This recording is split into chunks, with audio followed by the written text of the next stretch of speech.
The Hydros had obliterated 177 worlds into radioactive remnants with ease, but Ambassador Lyran knew that Earth would present a much more compelling case. As his Saran ship entered Earth's orbit, his large, jet-black reptilian eyes scanned the armrest display, digesting the latest intelligence updates. No species had ever survived an encounter with this interstellar water-based life form's corrosive outer shell. Even the Council's most advanced technology had proved futile against it. Planet-swallowing mass was imminent. Lyran's clawed fingers tapped the intercom. "This is Ambassador Lyran requesting an urgent meeting with Earth's leaders. I come bearing a critical warning." 2 hours later, Lyran found himself in a stark, white conference room, facing a stern-faced assembly of humans. At the head of the table was Secretary General Alan Thompson, his expression grave. Without preamble, Lyran launched into his dire message. "A colossal entity known as the Hydros is en route to your planet. It will arrive in a matter of days, and your world will be reduced to molecular fragments, just like the 17 others before it." Thompson leaned forward. "What can we do? Is it possible to stop it?" "In over 1,000 years," Lyran replied, "no one has found a way to halt it, not even the illustrious Vrixian Empire at its zenith. I'm afraid evacuation is your only viable option. The Council will help relocate as many humans as possible, but you must begin immediately." Thompson shook his head in disbelief. "Evacuating 8 billion people is impossible. We need another solution." Lyran's eyes narrowed. "You don't understand. Attempting to fight the Hydros will only result in more casualties. Please, consider the reality of the situation." But Thompson was already summoning his top minds. Over the next several hours, a risky plan began to take shape. If they could strike the creature's core with a massive, coordinated nuclear assault at precisely the right moment, they might stand a chance. Lyran watched in amazement, astonished by their audacity. The Council agreed to enhance the warheads with Saran technology, but the likelihood of success remained minuscule. As the doomsday clock ticked down and panic spread worldwide, Lyran marveled at the humans' sheer defiance against the inevitable. He had no idea if their desperate gambit would work, but one thing was certain. The Galactic Council had never encountered a species quite like this before. Win or lose, humanity was determined to go down fighting. As the Hydros entered the solar system, its gargantuan form obscuring the stars, Thompson led a fleet of Earth's most advanced spacecraft to intercept it near Jupiter. Armed with nuclear warheads enhanced by Saran technology, these ships represented humanity's last hope. Thompson's voice crackled over the comms. "All ships, prepare for engagement. We launch everything we have on my mark." His heart raced as his finger hovered over the launch button. 3, 2, 1, mark. A barrage of nuclear missiles shot toward the Hydro's core, the spacecraft shuddering from the force of the launch. But to their horror, the missiles passed through the Hydro's watery form and detonated harmlessly in the void. The creature continued its relentless advance, unaffected. "Fire conventional weapons," Thompson ordered. "Engage at ramming speed." The human ships unleashed a torrent of projectiles and laser fire as they charged at the Hydros, but it was as though they were shooting into an ocean. The creature's fluid form absorbed the impacts, and its corrosive touch began to engulf the ships, dissolving them like salt in water. On the Saran ship, Lyran watched in disbelief as human crew members ejected from their disintegrating ships and plunged directly into the Hydro's mass. "They're insane. They'll be dissolved instantly," Lyran thought. Yet, astonishingly, the humans moved through the creature's interior unharmed, as if the deadly fluid were nothing more than water. "Lyran," Thompson's voice crackled through the comms, "it appears we can survive inside this thing. I'm taking a team in. We need to find a way to kill it from within." Minutes later, Thompson and a group of volunteers, including a reluctant Lyran, entered the Hydros clad in Saran underwater gear. They found themselves in a vast, pulsating chamber, the creature's glowing core visible in the distance. Thompson took an experimental breath and was stunned to discover the liquid was breathable. "My God, it's like air to us. Remove your masks." As they swam toward the core, Lyran's suit suddenly ruptured, and the Hydro's caustic fluids rushed in. He screamed as his saran flesh began to dissolve. Human physiology, he gasped through the pain. Something about it, immune to hydros. That's why we've never encountered anything like you. Thompson's mind raced. Human immunity. It's our only advantage, our only chance. He turned to his team, eyes hard with resolve. We have to deliver the warheads to the core and detonate them manually. We won't survive the blast, but Earth will. With Lyran fading fast, they swam on, each stroke a countdown to sacrifice. Thompson sent one final message to the surface, his words echoing through every channel. This is Secretary General Alan Thompson. We've found a way to destroy the hydros, but we must detonate the warheads from within. Only humans can survive the journey. We won't be coming back, but we'll take this thing with us. All remaining ships, fall back to Earth and protect our home. This is our choice, our duty. Thompson out. He cut the channel and turned to his team. The weight of their mission settled heavily on his shoulders. The core pulsed ahead, growing larger with each stroke. They had one shot, one chance to save everything. There was no turning back. As they swam deeper into the hydros, their arms wrapped tightly around the nuclear warheads, the liquid surrounding them felt almost refreshing. Thompson took an experimental breath, the fluid filling his lungs without discomfort. It's like breathing air, he said, his voice clear despite the watery environment. Dr. Maya Patel, one of his team members, spoke up. The fluid must have properties similar to protocarbons, efficiently carrying oxygen to our bloodstream. As they pressed forward, the bioluminescent core of the hydros grew brighter, casting an eerie blue glow through the translucent liquid. Suddenly, a loud ping echoed through their comms. Unidentified vessels approaching, warned their AI assistant. Thompson's heart raced as a group of sleek alien ships materialized before them. A gruff voice crackled through the comms. This is Commander Drax of the Saran Fleet. Human vessels, stand down and evacuate immediately. Thompson opened a channel. Commander, this is Secretary General Thompson. We've discovered that your actions are futile. Drax interrupted. We've studied the hydros for centuries. No species has ever defeated it. But we're immune to its effects, Thompson argued. We can reach the core and... Drax's voice boomed. The Galactic Council will not tolerate further interference. A massive weapon appeared on Thompson's display, dwarfing the Saran ships. This weapon will disintegrate the hydros along with any nearby planets. Thompson's blood ran cold. That would destroy Earth. Billions of lives. A necessary sacrifice to end this threat, Drax replied. Wait, Thompson pleaded. Our immunity could be the key. Give us a chance to stop it without obliterating inhabited worlds. Silence stretched for agonizing moments before Drax responded. You have one standard rotation. After that, we deploy the weapon regardless of collateral damage. As the Saran ships retreated, Thompson urged his team onward. Let's move. They swam deeper into the hydros, the core pulsing stronger with each stroke.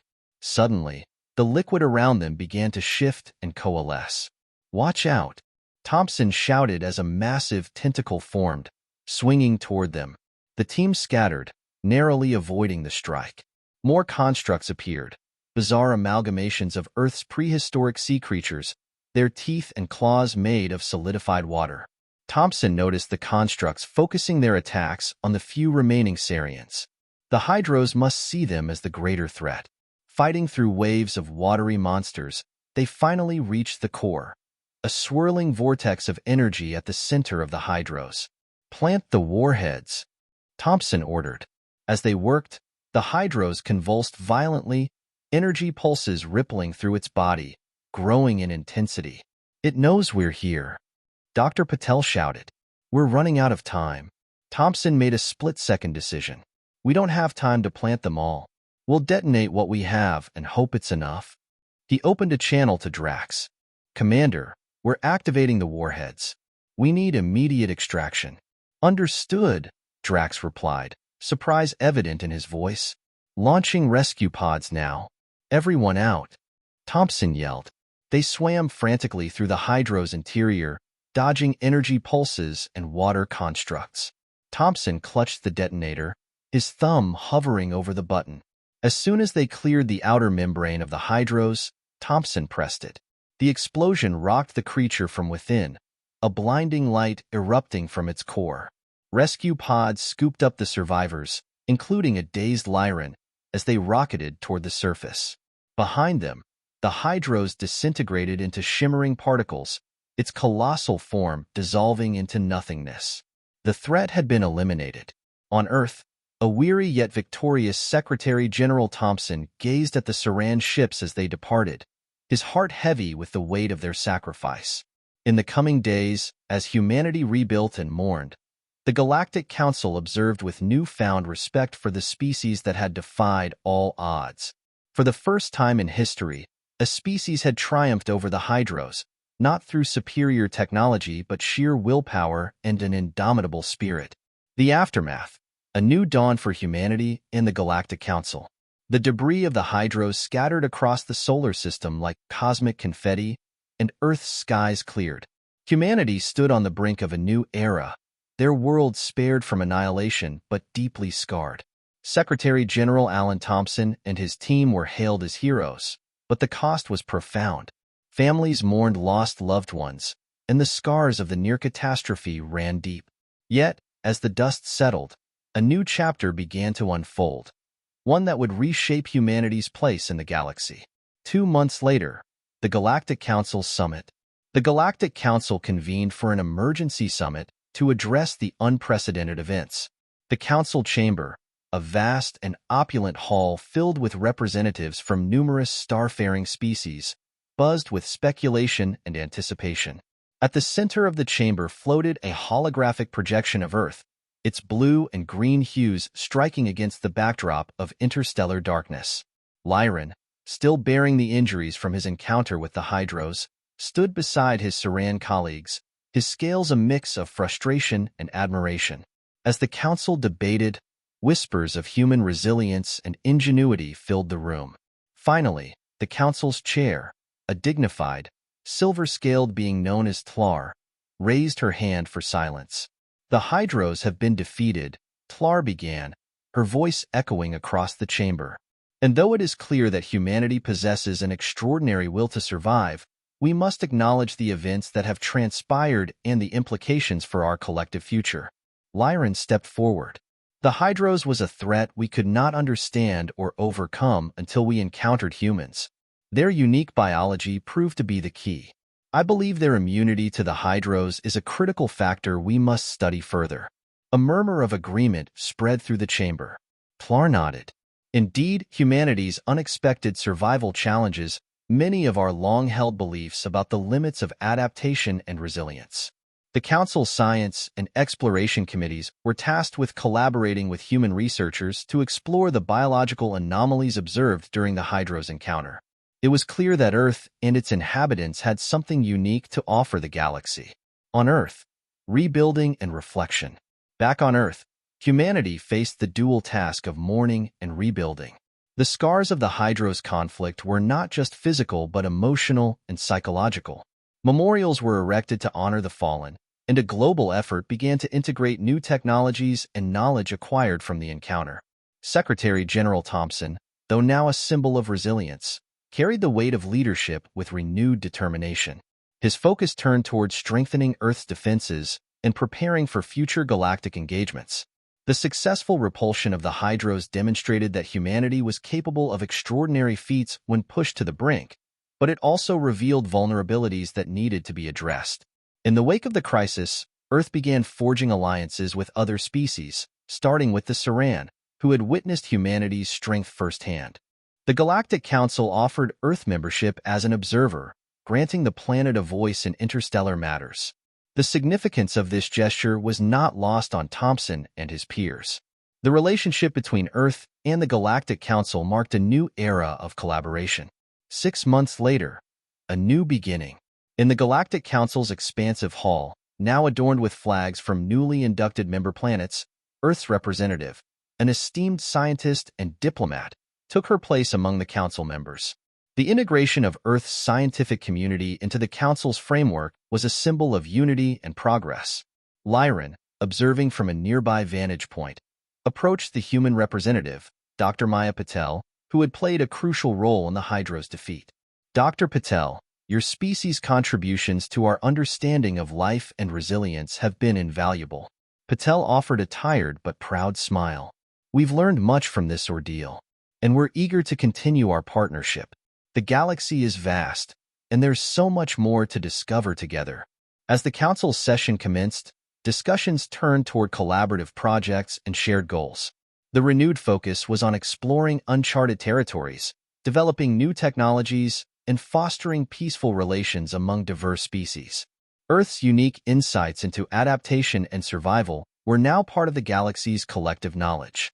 Meanwhile, the Saran and other allies worked alongside human scientists to investigate the Hydra's biology, unraveling the mysteries that had once seemed insurmountable. The knowledge gained was expected to benefit not just Earth, but the entire galaxy. A year later, reflections and horizons.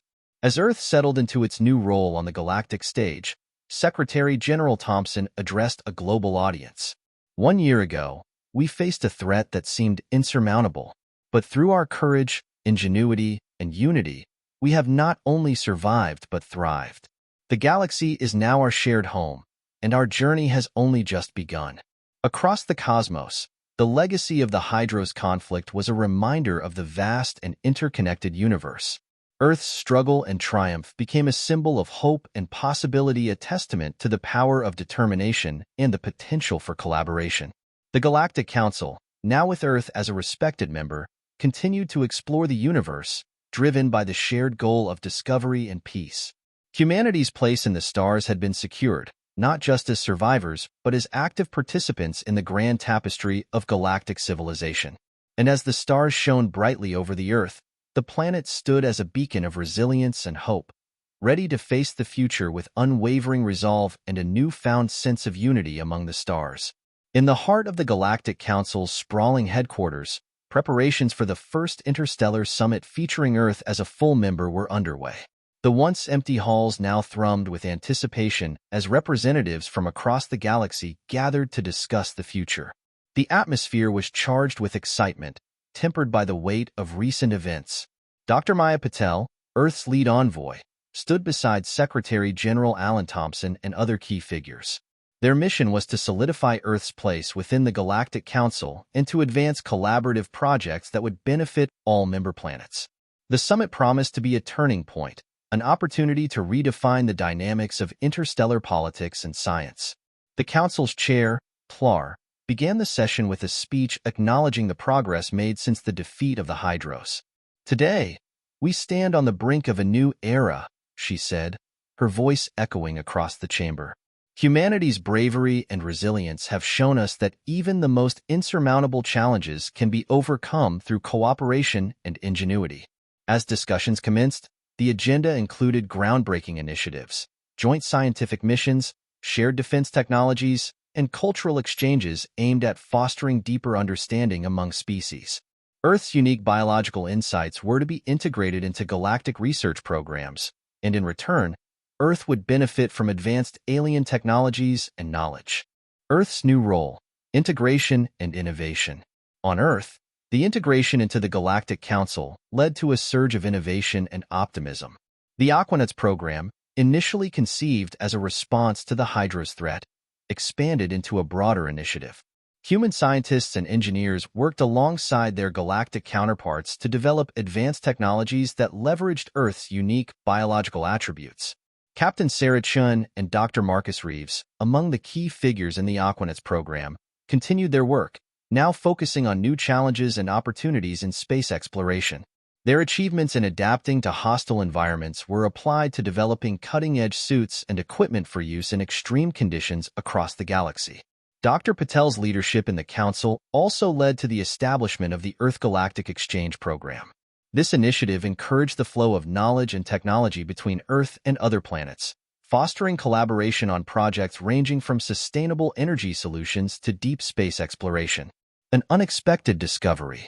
During a joint research mission in a distant star system, an unexpected discovery emerged.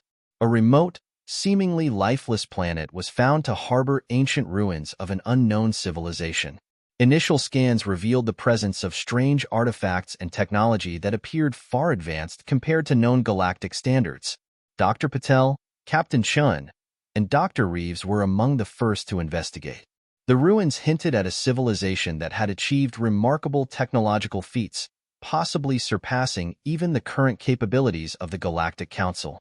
The artifacts included devices capable of manipulating space-time and energy fields in ways that were previously thought impossible. The discovery stirred excitement and speculation throughout the galaxy. Was this ancient civilization a precursor to the current galactic races? Could their technology hold the key to further advancements, or even the solution to unresolved cosmic mysteries? The emergence of a new threat.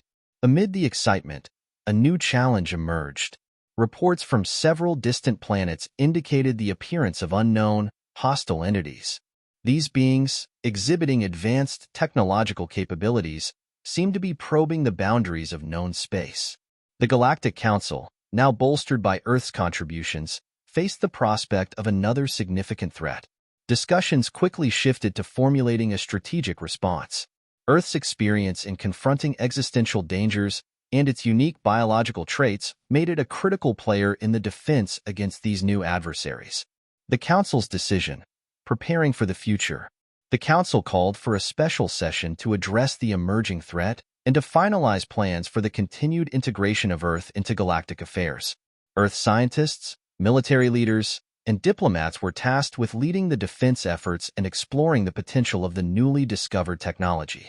Secretary General Thompson, reflecting on humanity's journey from a near-extinction event to a pivotal role in galactic affairs, addressed the Council. We have proven that humanity can rise to the occasion, but we must remain vigilant and prepared. The challenges ahead may be daunting, but with our newfound allies and our unique strengths, we will face them together. Dr. Patel and her team continued to explore the ancient ruins, hoping to unlock secrets that could provide an advantage in the forthcoming struggles.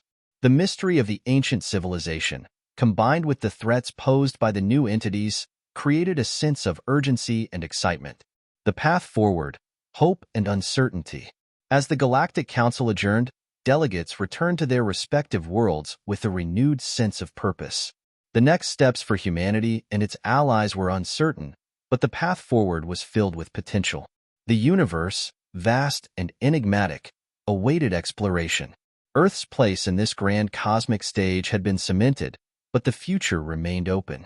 New alliances, unknown technologies, and unforeseen challenges loomed on the horizon. Humanity had proven its mettle and resilience, but the journey was far from over. The mysteries of the cosmos and the new threats that emerged ensured that the quest for knowledge and survival would continue. And as Earth looked out into the stars, it embraced the boundless possibilities that lay ahead, ready to confront new challenges, to forge new paths, and to continue its quest to understand and thrive in the ever-expanding universe.